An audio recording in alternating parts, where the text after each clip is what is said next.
காலை வணக்கம் மக்களே. பொதுவா இலங்கையை பொறுத்தவரையில் ஏராளமான பிரச்சனைகள் எங்கள் மத்தியில் இருக்கின்றன.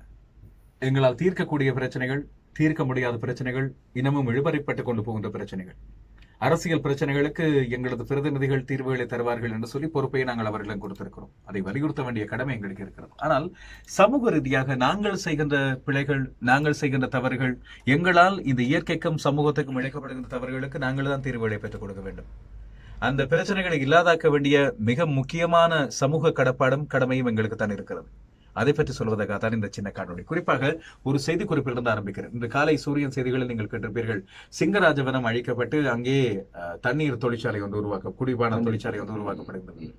இயற்கை அழிப்பில் எங்களது பங்கு மிக கொடூரமாக இருக்கிறது. பிறகு மழை வரும்போது கடுமையான மழை வந்தது, வெள்ளம் வந்தது, இல்லாவிட்டால் மழை இல்லாமல் போகும்போது வறட்சி வந்தது வந்து இயற்கையை நாங்கள் திட்டிக் கொண்டிருப்போம். எங்கள் பிள்ளைகளை நாங்கள் உணர்ந்து கொள்ள வேண்டும். நிச்சயமா பொதுவாக பாத்தீங்கன்னா ஒரு பந்தை நாங்க சுவரில் அடிச்சோம்னு சொன்னா அந்த பந்து வருகின்ற அந்த வேகம் பாத்தீங்கன்னா ரொம்ப அதிகமா இருக்கும். அந்த மாதிரி இயற்கைக்கு நாங்க என்ன விஷயம் செய்யறோமோ இயற்கை அதற்கு மாறாக எங்களுக்கு தருகின்ற பாதிப்பு பாத்தீங்கன்னு சொன்னா 1 இல்ல 2 அல்ல 100 மடங்கா இருக்கும். அதனால நாங்க இயற்கையை முடிஞ்ச அளவு பாதுகாக்கணும். நாங்க முதல்ல சொல்லியிருந்தோம், மரக்கன்றுகளை வந்து நாங்க நாட்டணும்.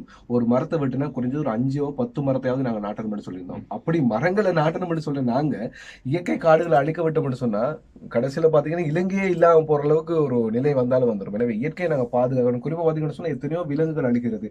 விலங்குகளுக்கு வந்து இருக்க இடம் இல்லை, அது எங்க போகும்? எனவே இருக்க இடத்தை நாங்க பாதுகாத்துக் கொள்ளணும். சிங்கராஜ வனம்னு சொன்னா உங்களுக்கு தெரியும், அது வந்து இலங்கையிலே ஒரு புகழ் பெற்ற ஒரு வனமாக இருக்கிறது. இலங்கையிலே இயற்கையாக இறுதியாக எஞ்சி இருக்கின்ற ஈரழிப்பு மிகுந்த வனங்களில் ஒன்றாக இருக்கின்றது சிங்கராஜ வனம். அப்படி இருக்கும்போது அந்த வனத்தை நாங்கள் மிச்சம் வைக்காமல் அடிக்கிறோம். எங்களது சுயநலத்துக்காக, எங்களது சொந்த தேவைகளுக்காக ஒரு 50-60 வருடங்கள் தான் அதிகபட்சம் நாங்கள் வாழ போறோம். சரி, 70 வருடம். அந்த 70 வருட தேவைக்காக 7000-8000 ஆண்டுகள் மிக நிலைத்திருக்கக்கூடிய, அதை விட அதிகமான ஆண்டுகள் நிலைத்திருக்கக்கூடிய இயற்கை வனத்தை நாங்கள் இல்லாதாக்குகிறோம் என்று வரும்போது அது எங்களது சந்ததிக்கு நாங்கள் செய்கிற மிகப்பெரிய கொடுமை. எங்களது முன்னோர் நட்டு வைத்த இந்த மரங்கள் தான் இந்த காலத்தில் எங்களுக்கு உதவி கொண்டிருக்கின்றன. சிலது இயற்கையாக தானாக உருவானவை. எனவே அவற்றை அழிப்பதன் மூலமாக எங்களது நாட்டை நாங்கள் ஒரு வறட்சியான பாதையாக மாற்றப் போகிறோம் என்று சொன்னால் அதை விட கொடுமை கிடையாது. இப்போல்லாம் நாங்கள் வெளிநாடெல்லாம் போகும்போது கூட அங்கே எத்தனையோ தொழில்நுட்பத்தில் அபிவிருத்தி அடைந்த நாடுகள் இருக்கின்றன, கட்டடங்கள் வானலாக உயர்ந்திருக்கின்றன. ஆனாலும் அங்கே பச்சையை பேணுகின்றார்கள், இயற்கையை பேணுகின்றார்கள், பசுமையை பேணுகின்றார்கள். அப்படியான விஷயங்களிலும் நாங்கள் நிறைய விடயங்கள் கற்றுக்கொள்ள வேண்டியிருக்கிறது.